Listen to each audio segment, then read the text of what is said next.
Marc is the European Head of Growth for PMG, so welcome, Marc. Thank you very much. Thank Thanks you for for having me on. joining us. We are in amazing surroundings here in Cannes. So how's your Cannes been so far? It's been great, actually. I think it's obviously full of energy. It's nice to come up here and actually just take a little bit To of time get out. away from the Yeah, frenetic, from the hubbub of it all. But yeah, it's you can feel the energy this year. Actually, a little bit different from last year. yeah. Seems to be a lot of people not just celebrating the work, but really trying to tackle some of the changes that are going on in our industry. And I think we probably need that. Obviously, this year has already started off in being slightly uncertain, driven by certain kind of geopolitical issues, certain personalities around the world. Are you looking at growth slightly differently from kind of for the next 12 months than you have been in the last 12? We've always been focused on trying to select the right clients. Yeah. And it's when you select the right clients and you build the right partnerships, they're the ones that stay with you long term and they grow with you. I think when you invest in your own infrastructure and your people and you get deeper with your customers, you naturally grow. There's a ton of talk, there still is now, around integration. Yeah. But integration means a lot of different things. There's integration through Europe, integration through the funnel, digital and brand integration, and clients are craving it. They're desperate to have not just a media campaign bought separately from the creative being delivered and having unclean data in somewhere else.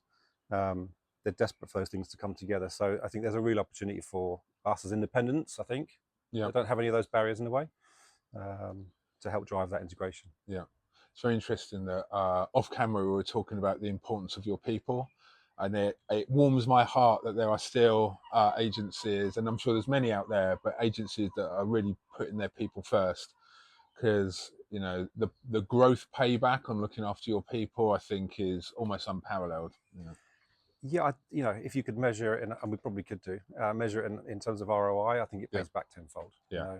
Investing in the team, and not just from a tick boxing exercise or having something to put on a LinkedIn post, but really looking after your team. Yes. Really understanding what they're going through, helping them to grow their own careers, giving them growth opportunities is absolutely critical. We run a ton of programs, GLPs. We've run academies in the past to try and tap into different types of talent, diverse backgrounds. I think that's critical. Create an environment for them that they can thrive. Yeah, is critical. And I think there's a lot of agencies have done that, but it's as the market gets tougher, things get squeezed a bit. There's things that tighten up, and that's a non-starter for us. Like investing in talent, it pays off for our customers and clients. Working in growth roles, if not 100% of RFIs and RFPs that come through, one of the questions in there or one of the challenges you get when you're talking to a potential customer is around their fact that their team changed or they've had people move off their accounts, and that's been a big problem in our industry for a while. So you became you went from being Rocket Mill to PMG in 2023. Yes, December 23, December the 13th, 2023. And I've spoken to a few of your colleagues, and it seems to have been one of the best integrations that I've heard about. So you've evolved as an agency, but what part of your model do you feel has had to evolve the most to drive more growth for you? I think, I know it's operating model. Yeah. Like the ability to have consistency, particularly now we're a global agency, especially when you think about the fragmentation in our business. Yeah.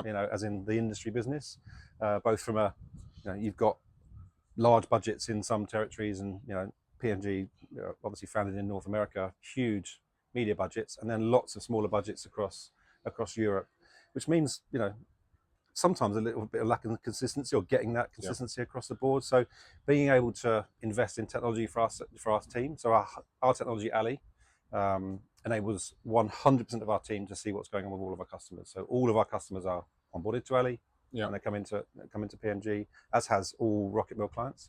And 100% of our team are trained in Ali, building certifications out, growing their knowledge within Ali. So it's central to our operating model. That's the thing that enables the agility. Like just saying you're agile and moving some hours around, doesn't work. It doesn't work for customers. At 300 and probably at most places, we talk about kind of three types of growth.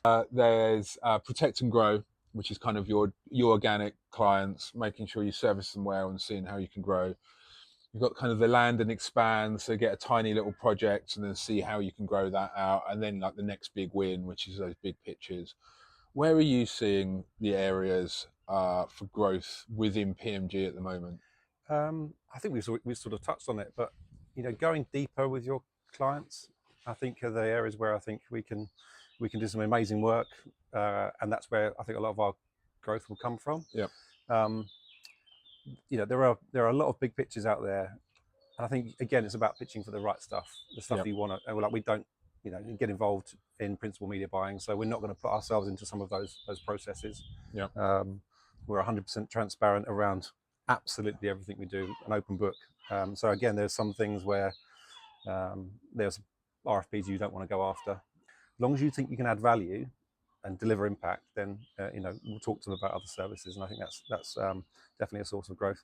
And look, the churn with CMOs at the moment is quite high, and when you do great work for your clients and you have a good team, quite often that's your biggest source of as they move on to another. 100% referrals. It's sometimes in new business it can be a pretty thankless task trying to do your outreach and reach somebody you really want to talk to, your pinpoint client, your pinpoint customer, and they just won't listen. And then one day it'll happen, or someone will move to that client and they give you a call. So I think continuing to do good work, continuing to build trust and deliver impact, I think that's still the biggest source of your growth, both from a current customer base and future referrals.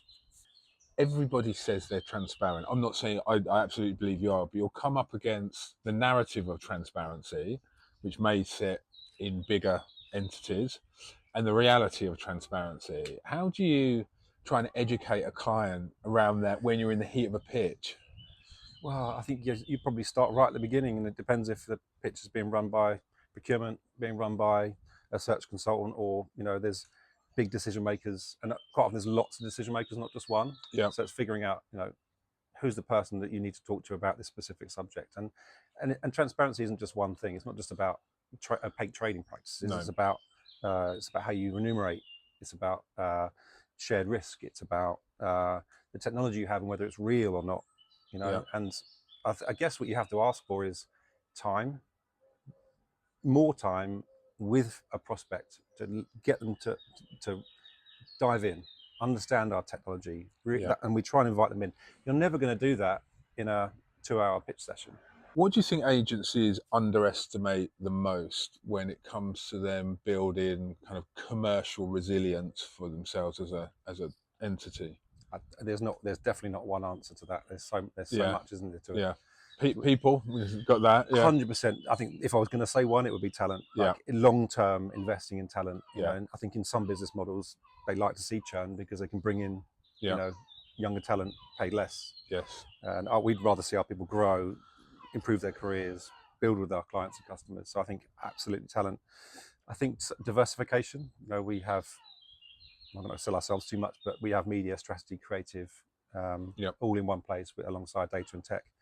So I think diversification of your product, keep building. Again, if you spot an opportunity to deliver something new to improve a performance for a client, get involved and build it with them.